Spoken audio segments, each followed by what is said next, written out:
Este es un podcast de Shots de Ciencia, un medio independiente dedicado a la comunicación y al periodismo científico. Si quieren hacer parte de la conversación, no duden en seguirnos y hacer sus preguntas y comentarios en nuestras redes sociales: Instagram, Twitter, Facebook, YouTube, TikTok. Búsquennos. En todas nos encuentran como @Shots de Ciencia.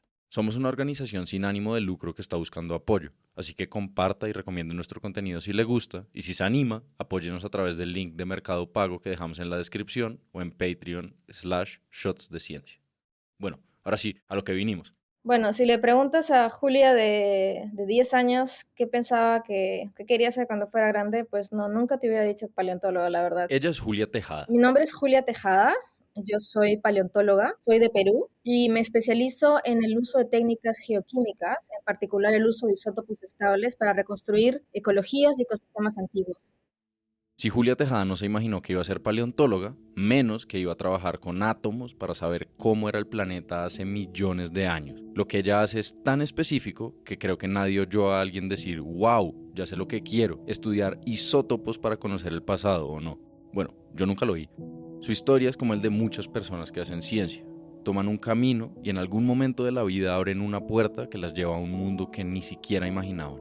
En su caso, Tejada arrancó con biología y sería más adelante que encontraría su pasión por la paleontología y, claro, los isótopos. Yo conozco dos tipos de paleontólogos, aquellos que pues crecieron obsesionados con los dinosaurios, ¿no? Y aquellos en realidad como yo, conozco muchos en realidad que tenían otro tipo de intereses y descubrieron la paleontología en su camino. Me quedé fascinada con esta ciencia y también por el hecho de que en mi país, en Perú, pues había muy poca gente trabajando en el tema y me di cuenta que había muchísimo por hacer, que en realidad es el mismo caso en muchos países de Latinoamérica, sobre todo de Sudamérica tropical, porque la paleontología pues no es una ciencia muy común, ¿no? Una de las virtudes de la paleontología, así como de la historia, es que permite darle contexto y sentido a nuestro presente. La biodiversidad de la que hacemos parte en la actualidad, por ejemplo, es el resultado de eventos y procesos que vienen de millones de años atrás. Como bióloga eso también fue para mí me abrió los ojos, ¿no? Porque yo estudiaba la biología y me di cuenta que lo que vemos hoy en día pues es solamente una pequeña porción de la vida, ¿no?, que ha existido en la Tierra y que si no incorporamos realmente este componente temporal, pues tenemos realmente una visión muy limitada de lo que es la vida y de los ecosistemas, ¿no? Entonces sí, me parece que es importante incorporar este componente temporal en los estudios incluso de ecosistemas modernos. Como muchos y muchas paleontólogas, en un principio Julia Tejada se dedicó a los estudios clásicos como el análisis anatómico de fósiles de organismos extintos, pero cuando empezó con sus posgrados en los Estados Unidos, se dio cuenta de las posibilidades que trae estudiar la química de los fósiles. Y estas técnicas las utilizo para responder preguntas que la anatomía en general no puede responder. Es decir, me permite reconstruir, como digo, ecologías, aspectos fisiológicos y metabólicos que pues no se fosilizan. Eso. Lo hace sonar simple, ¿no? Lo cierto es que este tipo de análisis pueden tener efectos especialmente innovadores y disruptivos. Ponga mucha atención. ¿Qué cree usted que comían los grandes perezosos de hace millones de años?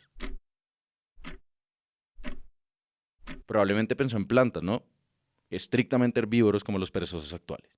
Una forma de responder a esta pregunta podría ser analizando la anatomía, en especial la forma de los dientes y las muelas de los perezosos fósiles. Estos rasgos sirven para dar una mirada indirecta y reconstruir hábitos y ecologías alimenticias del pasado. ¿No? La morfología, claro, da información muy valiosa, pero tiene limitaciones, ¿no? Para reconstrucciones ecológicas, tiene limitaciones, sobre todo cuando estudiamos animales que no tienen análogos ecológicos modernos, como son los perezosos, por ejemplo, ¿no? A lo que ella Entonces, se en este refiere con caso, análogo el moderno es análisis cuando los organismos extintos químico tienen una especie actual con características similares y comparables en su anatomía, fisiología, ecología o hasta comportamiento. Por ejemplo, el análogo moderno de los dinosaurios son las aves. Pero, ¿y qué onda con los perezosos?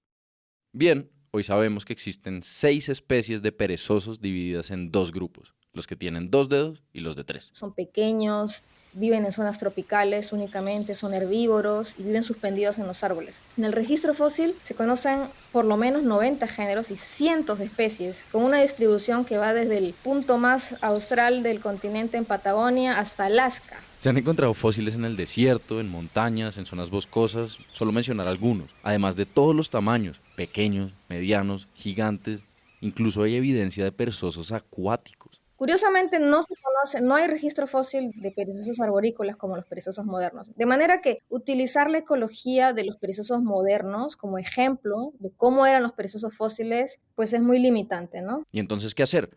¿Cómo intentar dar respuesta a la pregunta? ¿Qué demonios comían los perezosos del pasado?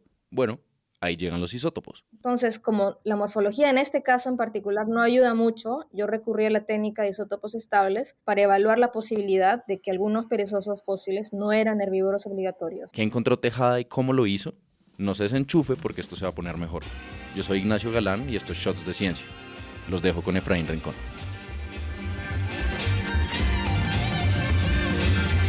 Shots de Ciencia. Antes de adentrarnos en la investigación de Tejada, hay que definir qué son los isótopos. Los átomos de un elemento tienen protones y neutrones en su núcleo y electrones que existen alrededor del mismo. Cada elemento tiene un número específico de protones. Y el peso, o bueno, la masa de los átomos, está definido por la suma de protones y también por los neutrones. Los electrones tienen una masa casi inexistente, entonces prácticamente no hacen la diferencia. Los isótopos entonces son como distintas versiones de un átomo que mantiene el mismo número de protones en el núcleo, pero difieren en la cantidad de neutrones. Como el número de protones es constante, el elemento sigue siendo el mismo, pero la diferencia en cantidad de neutrones puede hacer que ese mismo elemento sea más pesado o más liviano. Por ejemplo, el átomo de carbono tiene 6 protones y su isótopo más común tiene 6 neutrones y se llama carbono 12. Hola. El carbono 13 tiene 6 protones y 7 neutrones. Hola. Y el carbono 14 tiene 6 protones y 8 neutrones. Hola. Esos son los isótopos. Y hay otra característica clave para tener en cuenta: su estabilidad. Hay isótopos de dos tipos: estables e inestables. Los isótopos estables son aquellos que por la estructura del núcleo no cambian en el tiempo, es decir, que mantienen el mismo número de neutrones en todo momento, mientras que los inestables, por la configuración de su núcleo, se desintegran en el tiempo y a medida que lo hacen, liberan energía y pueden transformarse. No se imaginan la cantidad de aplicaciones que tienen los isótopos. Ellos nos permiten dar respuesta a distintas preguntas, por ejemplo, saber si una parte del cuerpo de algún animal proviene de la caza ilegal. Esto me contó Tejada sobre lo que hacen en África. La caza, ¿no? La caza de ciertos animales se prohibió, ¿no? En los años 70, si no me equivoco, en los 80, ¿no? ¿Cómo saber si es que el animal el colmillo de los elefantes, ¿no? Provienen o no, antes o después del establecimiento de esta ley?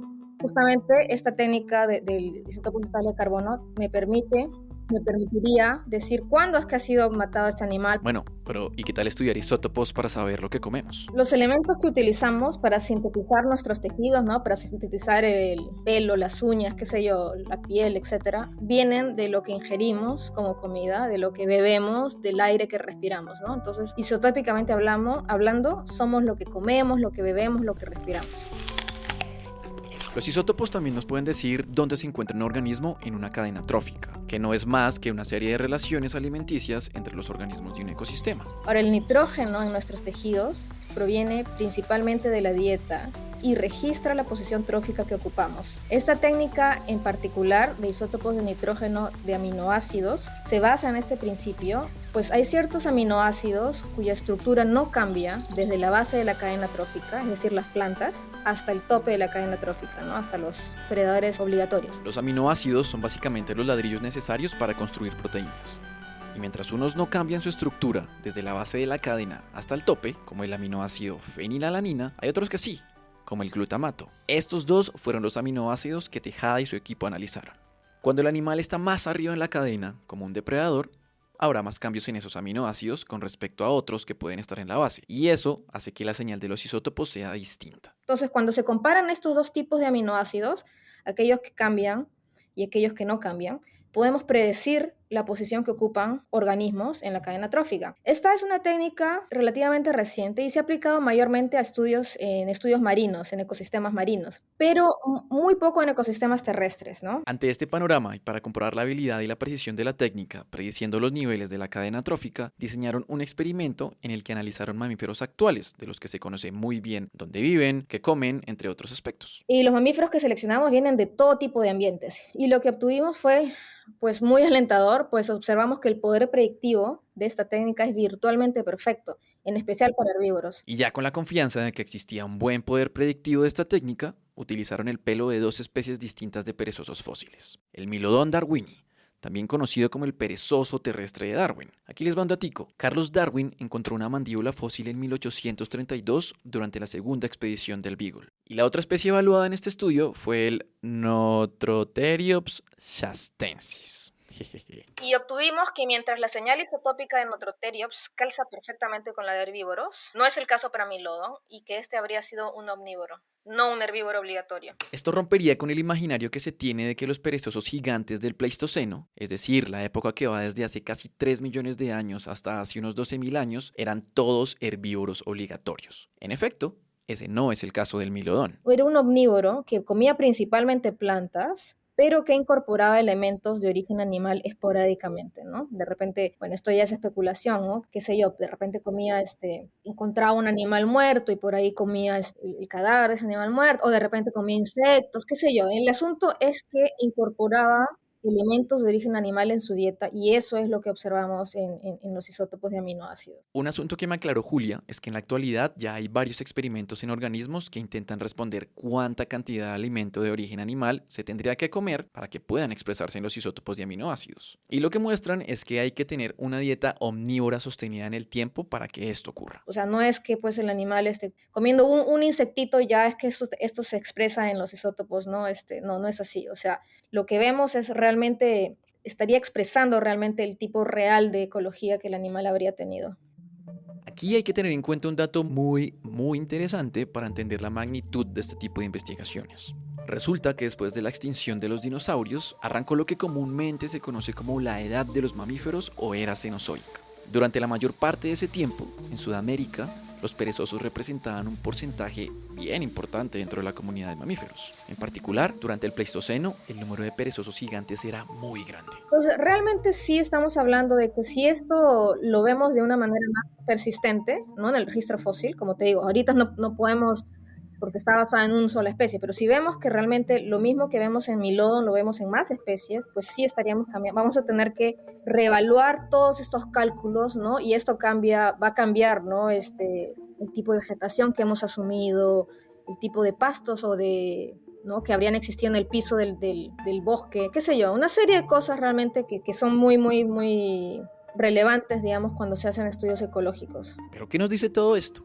Bueno, de entrada, la evidencia que arroja el estudio de la doctora Tejada y su equipo, aunque es en una sola especie, nos hace cuestionar una hipótesis generalizada sobre los hábitos alimenticios de los perezosos gigantes. El plan ahora es tomar muestras de la mayor cantidad de perezosos fósiles a los que tengan acceso, y no solo de la queratina, que es la que encuentran en su pelo, también del colágeno, que es otro tipo de proteína que está en el tejido de los mamíferos. De encontrar resultados similares en otras especies, las implicaciones irían más allá de solo saber qué comían, sino, por ejemplo, replantear cómo era todo el ecosistema. Este episodio hace parte del especial sobre paleontólogas latinoamericanas auspiciado por una beca de la Sociedad Paleontológica de Estados Unidos. Esto es un podcast de Shots de Ciencia, un medio dedicado a la comunicación y al periodismo científico. Si quiere hacer parte de la conversación, no duden en seguirnos y hacer sus preguntas y comentarios en nuestras redes sociales. Y claro, si quiere apoyarnos, pues le invitamos a compartir y recomendar nuestro contenido. Y si se anima, apóyenos a través de Mercado Pago o en Patreon. Los links los encuentran en la descripción. Yo soy Efraín Rincón y nos vemos en la próxima.